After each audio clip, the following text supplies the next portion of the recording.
तो दोस्तों स्वागत है विज़न आरएस क्लास में, आप सभी का स्वागत है डियर फ्रेंड। तो आज मैं राजस्थान के दुर्गों से संबंधित महत्वपूर्ण क्वेश्चनों को आपके सामने लाया हूँ। तो ये क्वेश्चन दोस्तों कंपटीशन एग्ज़ाम के नज़रिए से बहुत ही इंपॉर्टेंस रहने वाला है और किसी न किसी कंपटीशन एग्ज़ाम में क्वेश्चन इनपुट हुए हैं। तो दोस्तों हम बात करते हैं दुर्गों से संबंधित क्वेश्चन। तो हमारी स्लाइड पे आपको पहला क्वेश्चन अच्छे से दिख रहा होगा डियर फ्रेंड। जैसलमेर की स्थापना किसने की थी और कब की थी दोस्तों? तो जैसलमेर की स्थापना किसने की थी और कब की थी दोस्तों? जैसल भाटी ने 1155 में किसकी मतलब जैसलमेर नगर को बसाया था। यानी जैसलमेर की स्थापना किसने की थी? जैसल भाटी द्वारा। कब? 1155 में। तो पहला का आंसर क्या दोस्तों? ए। इसके बाद दूसरा क्वेश्चन है दोस्तों, म्यूजियम सिटी किसे कहते हैं? म्यूजियम सिटी किसे कहते हैं? तो म्यूजियम सिटी के नाम से राजस्थान का कौन सा जिला प्रसिद्ध है? जैसलमेर। कौन सा दोस्तों, कौन सा जिला प्रसिद्ध है? जैसलमेर। और जैसलमेर को अन्य नामों से भी जाना जाता है, यानी स्वर्ण नगरी भी इस जैसलमेर को ही कहते हैं, यानी जैसलमेर को स्वर्ण नगरी या म्यूजियम सिटी भी कहा जाता है। इसके बाद बात करें दोस्तों, जैसलमेर में एक दुर्ग स्थित है, सोनारगढ़ दुर्ग, जिसे जैसलमेर दुर्ग भी कहते हैं। तो दोस्तों इस सोनारगढ़ दुर्ग का निर्माण 1155 में जैसल भाटी द्वारा शुरू करवाया गया था। तब दुर्ग के निर्माण के समय इस जैसल भाटी की क्या हो जाती है दोस्तों? मृत्यु हो जाती है। इसके पश्चात उनका पुत्र आता है सालवाहिन द्वितीय, जो 1164 में सोनारगढ़ दुर्ग का निर्माण कार्य पूर्ण करवाता है। इसके बाद मूलराज द्वितीय, ये भी जैसलमेर दुर्ग से ही संबंधित है, यानी सालवाहिन द्वितीय और मूलराज द्वितीय और जैसल भाटी ये कहाँ से संबंधित है दोस्तों? जैसलमेर दुर्ग से संबंधित है और रावजोधा मेहरानगढ़ दुर्ग से संबंधित है। तो इसके बाद बात करें हम दोस्तों, इस जैसलमेर में किस राजवंश का शासक था? यानी जैसलमेर में भाटी राजवंश का शासक था। तो दोस्तों भाटी राजवंश का शासक था तो उनकी कुछ कुल देवी भी रही होगी। तो इस भाटी राजवंश की कुल देवी क्या, यानी जैसलमेर शासकों की कुल देवी क्या दोस्तों? स्वांग्या माता। आपको स्लाइड पे दिख रहा है अच्छे से। तो जैसलमेर शासकों की कुल देवी क्या हुई दोस्तों? स्वांग्या माता। यानी भाटी राजवंश की कुल देवी क्या है? स्वांग्या माता। और आराध्य देव की बात करें दोस्तों, जैसलमेर के आराध्य देव, तो ये हम आगे देखते हैं आगे क्वेश्चन में। इसके बाद हम बात करें दोस्तों अगले क्वेश्चन की ओर बात करें तो हमारे स्लाइड पे अगला क्वेश्चन आप उपस्थित है। कौन सा क्वेश्चन दोस्तों? तीसरा क्वेश्चन आपके सामने उपस्थित है कि ऐसा भवन जिसमें राज्य की सुरक्षा के पर्याप्त संसाधन उपलब्ध हो, इसे क्या कहते हैं दोस्तों? ये बहुत इंपॉर्टेंट क्वेश्चन है और मेरे आगे वाले सेशन में मैंने ये जो आपको क्वेश्चन इनपुट में, यानी जो मैं क्वेश्चन पूछ रहा हूँ, इन क्वेश्चनों के बारे में मैंने एक वीडियो डाला, उसे अच्छे से देखिएगा आप। तो इस तीसरे का आंसर क्या है दोस्तों? तीसरे का आंसर क्या है? ए, यानी दुर्ग को ही कहते हैं। क्या कहते हैं? ऐसा भवन जिसमें राज्य की सुरक्षा के पर्याप्त संसाधन हो। और आपको ये मेहरानगढ़ दुर्ग दिख रहा है स्लाइड पे, जो गिरी दुर्ग की श्रेणी के अंतर्गत आता है। इसके बाद मनुस्मृति और कौटिल्य के अनुसार सर्वश्रेष्ठ दुर्ग है। तो मनु और कौटिल्य के अनुसार सर्वश्रेष्ठ दुर्ग कौन सा दोस्तों? गिरी दुर्ग। और गिरी दुर्ग मतलब जो पहाड़ी पे निर्मित दुर्ग होते हैं उसे कौन सी श्रेणी में आते हैं? वो गिरी श्रेणी में आते हैं। यानी मनु ने जब दुर्गों का वर्गीकरण किया था तब उन्होंने दुर्गों को कितनी श्रेणियों में बांटा था? 6 श्रेणी में। लेकिन कुछ इतिहासकारों ने मनु के इस वर्गीकरण को अखंडीय करार दिया गया। इसके बाद आते कौटिल्य ने दुर्गों की कितनी श्रेणियाँ बताई थी? 4 श्रेणियाँ। यानी मनु ने अपनी पुस्तक मनुस्मृति और कौटिल्य के अनुसार सर्वश्रेष्ठ दुर्ग कौन सा रहा है? गिरी दुर्ग। तो ये अच्छे से हमने बात कर ली दोस्तों। और जो आगे स्लाइड पे आपको दिख रहा था मेहरानगढ़, ये कौन सी श्रेणी के अंतर्गत आता है? गिरी श्रेणी के। और मेहरानगढ़ जो दुर्ग है वो चिड़ियाटूक पहाड़ी पे स्थित है दोस्तों, ध्यान रखना, ये भी इंपॉर्टेंट क्वेश्चन है। और किले और दुर्ग में क्या डिफरेंस है ये मैंने आगे वाले वीडियो में अच्छे से क्लियर कर दिया होगा। कृपया करके आगे वाले वीडियो को आप अच्छे से देखिएगा, आपको अच्छे से क्लियर हो जाएगा इन क्वेश्चनों के बारे में। तो दोस्तों हम बात करें हमारे 5वें क्वेश्चन की ओर बात करें तो हमारा 5वां क्वेश्चन है, शुक्र के अनुसार दुर्गों का वर्गीकरण कितने भागों में किया गया? यानी शुक्र ने जब दुर्गों का वर्गीकरण किया तो शुक्र ने कितनी श्रेणियाँ बताई थी दुर्गों की? कितनी श्रेणियाँ बताई थी दोस्तों? 9 श्रेणियाँ। यानी शुक्र की पुस्तक थी शुक्र नीति। तो शुक्र नीति के अनुसार सर्वश्रेष्ठ दुर्गों की कितनी श्रेणियाँ रही दोस्तों? कितनी श्रेणियाँ रही? 9 श्रेणियाँ। और इसमें कौन सा दुर्ग वर्ल्ड हेरिटेज स्थल में शामिल है? कौन सा दुर्ग है? केवल 6 ही राजस्थान के दुर्ग है जो वर्ल्ड हेरिटेज स्थल में शामिल है।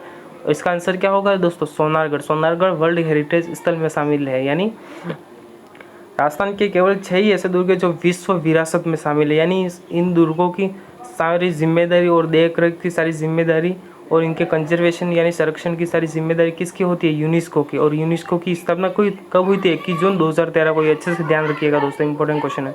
इसके बाद दोस्तों 7वां क्वेश्चन है हमारी स्लाइड पे, गलियों का किला किस दुर्ग को कहते हैं? गलियों का किला किस दुर्ग को कहते हैं दोस्तों? जल्दी से बताइएगा इस क्वेश्चन का आंसर। किसे कहते हैं दोस्तों? गलियों का किला। और ये आपको क्वेश्चनों के पीछे अच्छे से जैसलमेर दुर्ग आपको अंकित नज़र आ रहा होगा स्लाइड पे। तो गलियों का किला किसे कहते हैं दोस्तों? सोनारगढ़ को ही गलियों का किला कहते हैं। और सोनारगढ़ दुर्ग का अर्धशाखा कब हुआ और किन के समय? तो 1550 में राव लूणकरण के समय जैसलमेर यानी जैसलमेर दुर्ग या सोनारगढ़ दुर्ग का अर्धशाखा होता है। जैसलमेर में राजस्थान का केवल जैसलमेर ही ऐसे दुर्ग है जिसमें 2.5 शाखा हुआ है। पहला शाखा हुआ था 1312 में मूलराज दिति के समय, और 1370-71 में एक यहाँ के शासक थे राव दुद्धा के समय दूसरा शाखा होता है। ये स्लाइड पे मैंने गलत हो गया, राव लूणकरण हो गया, इसकी जगह दोस्तों ध्यान रखना क्या है? राव दुद्धा। इसके बाद 9वां क्वेश्चन है, राजस्थान की प्रथम सती हुई थी। तो राजस्थान की प्रथम सती कौन हुई थी दोस्तों? बहुत ही इंपॉर्टेंट क्वेश्चन है, जल्दी से इसका आंसर बताइएगा जल्दी से। और मूल्यांकन कीजिएगा, मेरे द्वारा बताए गए 15 क्वेश्चनों में से आप कितने क्वेश्चनों का आंसर देते हैं, कृपया इसे कमेंट सेक्शन में ज़रूर बताइएगा। तो इसका आंसर क्या 9वां का दोस्तों? संपल कंवर। राजस्थान की एकमात्र आसती हुई थी। राजस्थान की एकमात्र आसती हुई थी, ये भी इसका जल्दी से आंसर बताइएगा। कौन सी दोस्तों? घेवरी बाई। इन दोनों क्वेश्चन बहुत ही इंपॉर्टेंट से। और एक आता है महासती। राजस्थान की एकमात्र महासती कौन हुई थी? राजस्थान की महासती हुई थी उमादेव। अब सती क्या होता है? सती मतलब दोस्तों अपने पति की चिता के साथ महिला का जीवित, यानी जो महिला होती थी अपने पति की मृत्यु के पश्चात अपने पति के शव के साथ जिंदा जल जाती थी, उसे सती कहते हैं। इसके बाद दोस्तों 11वां क्वेश्चन है हमारा, राजस्थान का एकमात्र जिस दुर्ग पर मूवीज़ बनी है, ऐसा कौन सा दुर्ग है जिस पे मूवीज़ बनी है? तो ऐसा दुर्ग है सोनारगढ़। सोनारगढ़ दुर्ग पर सत्यजीत रे ने सोनार किला या सत्यजीत रे मूवीज़ बनाई। इसके बाद 2009 में 5 रुपये का डाक टिकट जारी हुआ था। किस दुर्ग पे दोस्तों? सोनारगढ़ दुर्ग। किसी दुर्ग को, कोई दुर्ग अगर प्रसिद्ध है और उस दुर्ग को और प्रसिद्धि दिलाने के लिए उस पर डाक टिकट जारी होता है। तो 2009 में 5 रुपये का डाक टिकट जारी हुआ था सोनारगढ़ दुर्ग पर। तो आपको अच्छे से क्लियर हो गया होगा। महासती, आसती, केसरिया, जौहर और साका ये क्या होता है, मैंने अगले वाले वीडियो में अच्छा से क्लियर किया, आप उस वीडियो को अच्छे से देखिएगा दोस्तों। इसके बाद हम बात करें दोस्तों, हमने सोनारगढ़ दुर्ग, ये 11वें का आंसर क्या होगा दोस्तों? ए। और 12वें का आंसर है हमारा डी यानी सोनारगढ़। 2 नंबर का ऑप्शन आंसर है सोनारगढ़। और सोनारगढ़ ऐसा दुर्ग है दोस्तों, बहुत प्रसिद्ध दुर्ग है, राजस्थान का एक प्रसिद्ध और मनमोहक दुर्ग है जिसके कई उपनाम हैं। और मैंने सोनारगढ़ दुर्ग को अच्छे डिटेल से पढ़ाया गया है और मेरे द्वारा पढ़ाए गए सोनारगढ़ दुर्ग में कहीं से बाहर से क्वेश्चन पूछने की संभावना बहुत ही कम है दोस्तों। तो इसके बाद हम अगले क्वेश्चन की बात करें दोस्तों, तो हमने 11वें और 12वें क्वेश्चन की बात अच्छे से बात कर ली दोस्तों। 12वें क्वेश्चन के पीछे जो आपको नज़र आ रही है ये गढ़ीसर झील है। और गढ़ीसर झील कहाँ स्थित है दोस्तों? जैसलमेर में। 12वें क्वेश्चन के पीछे आपको अच्छे से दिख रहा होगा। इसके बाद हमारा दोस्तों 13वां क्वेश्चन है, राजस्थान का एकमात्र दोस्त जिसकी छत जिप्सम से निर्मित है, यानी जिसकी छत जिप्सम से निर्मित है। ये क्वेश्चन दोस्तों गलत हो गया। राजस्थान का एकमात्र दुर्ग जिसकी छत लकड़ी से निर्मित है, लकड़ी से यानी छत लकड़ी से निर्मित ऐसा दुर्ग कौन सा है दोस्तों? सोनारगढ़ दुर्ग। ऐसा तो कौन सा दुर्ग है? सोनारगढ़ दुर्ग। तो सोनारगढ़ दुर्ग है जिसकी छत लकड़ी से निर्मित है दोस्तों, लकड़ी या काष्ठ से निर्मित है। इसके बाद बात करें गढ़ीसर या गढ़ीसर झील व जैसलूप कुआं स्थित है, तो कहाँ स्थित है दोस्तों?